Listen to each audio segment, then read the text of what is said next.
Hi guys, and welcome back to SwitchUp. I have a confession to make. I left The Witcher and spent the last 20 hours playing Construction Simulator 2 US Edition on the Nintendo Switch. My main issue is I can't stop playing. Why?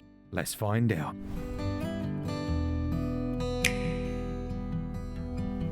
Construction Simulator 2, the US edition, is from a German company called Astragon. They originally released the game back on mobile and it was so well received that it then received a PC port. It's finally made its way across to the Nintendo Switch and includes over 40 different vehicles and 60 construction jobs to take part in. In terms of story, don't expect a great deal. Story plays out in the form of small cutscenes whereby the character you've chosen is depicted with a small image and text is shown on screen. Each job does have a small story behind it, such as someone wanting to dig for water in their back garden and another person erecting a lovely sculpture of a giant tomato. It was a bit of a far cry after spending the last 50 hours playing The Witcher 3. But hey ho, we're not in this game for story. You control each of the vehicles from a third person or a bumper camera. The triggers are used for accelerate and decelerate, and therein lies a slight issue that I have to mention quite early. Not having the analog triggers that you'd find on other controllers is a real issue for this game, especially when you'll be needing to very carefully or slowly move vehicles around a construction site, often while pouring cement or moving heavy loads, and it was instantly noticeable to me that not having that was detrimental.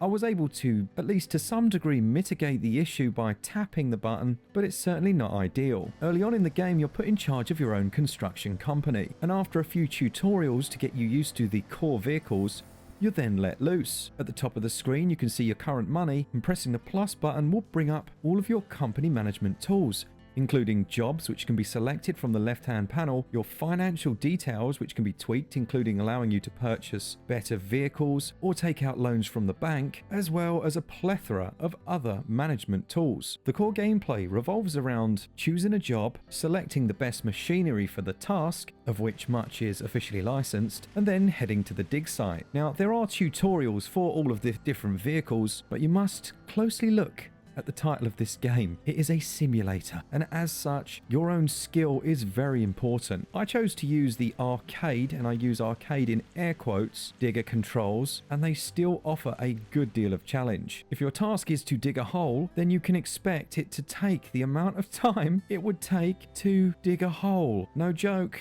My first mission, I spent 15 minutes excavating a hole, which I then accidentally fell into. Luckily, I was soon to figure out that you can reset your vehicle with the push of a button. Unfortunately, it took me 10 minutes to figure that out, but who's judging?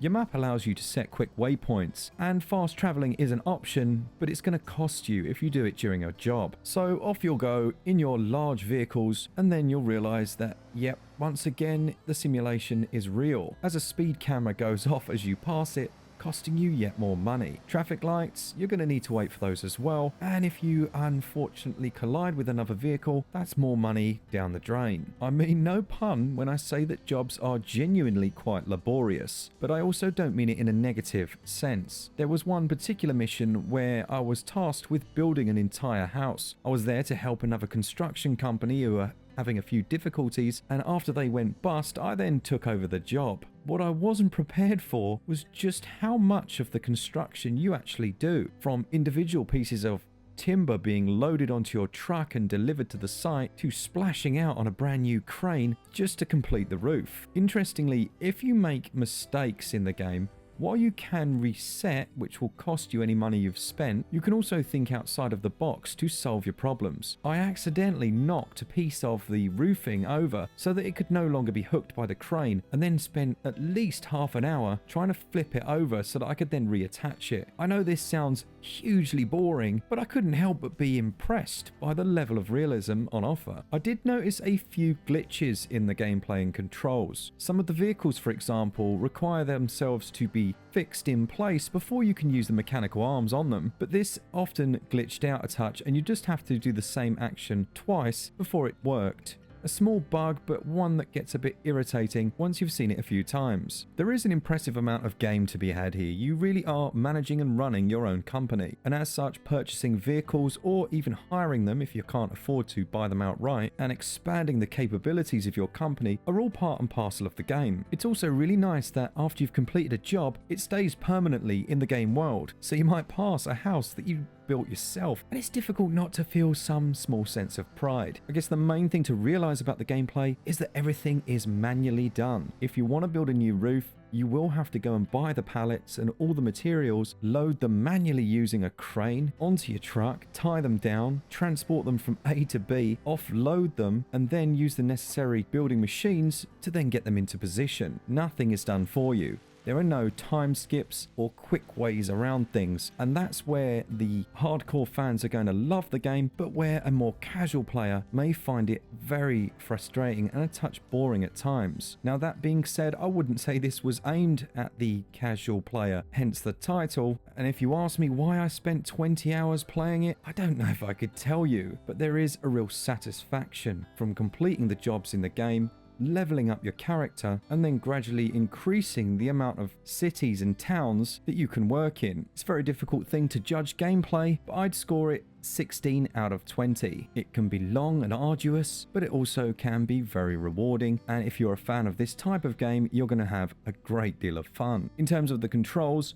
unfortunately, the Nintendo Switch's lack of analog triggers and a few glitchy moments caused some issues for me at times, and I score these 14 out of 20. Visually, Construction Simulator 2 US looks pretty basic. There are times, especially when looking at some of the official vehicles, when it can look quite nice. They look quite crisp and clean, and some of the shadow work is decent. However, the world that you inhabit is borderline broken at times, with pedestrians disappearing from view and scenery popping in all over the place. The frame rate seems to be quite a consistent 30, although again there are a couple of dips when you're in handheld mode. Much of the footage you're seeing on screen is from handheld, and I noticed that the recording functions seem to drop the frames even further, so don't take too much stock from the images you're seeing when it says handheld at the top of the screen. My final complaint in terms of the visuals is the fact that there isn't enough on screen when you're carrying out a job to let you know how far to completion you are. I understand that it's a simulation title, and as such that wouldn't be a thing in real life, but it's still a game, and not having that for me was a touch annoying on a visual level. The audio is actually really good.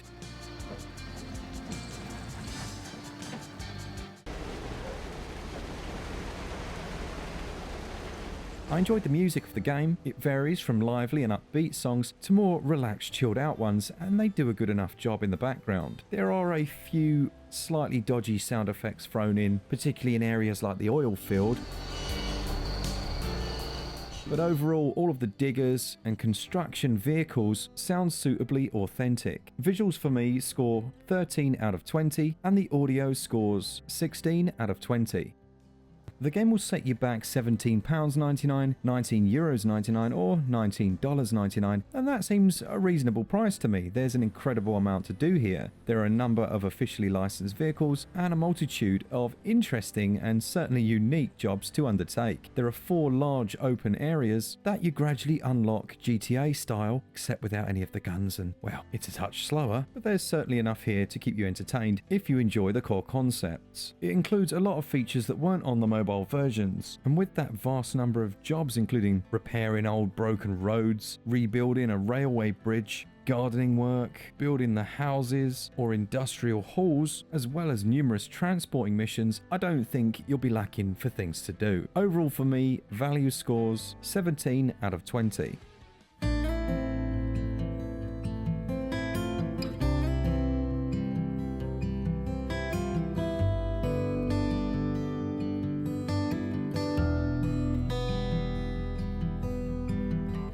So there we have it then. Construction Simulator is not one for the faint-hearted or those who get bored easily. But that's not to say it's a boring game, it is what it is. a building simulator. I'm not ashamed to say I've got to go now. I have a roof extension to finish and a wedge load of concrete to collect from the mill. Overall, it scores a SwitchUp score of 76%. A big thanks to all of you who watch the channel. Go check out our sales video that's just dropped, and we're hoping to do a live stream on Friday if you guys are around in the evening GM time. A big thanks to our patrons who support us every single month. If you've supported us for a while and just watched the channel, then consider joining them. All the links are down in the description. For all things Switch all the time, keep it Switch up. Cheers guys.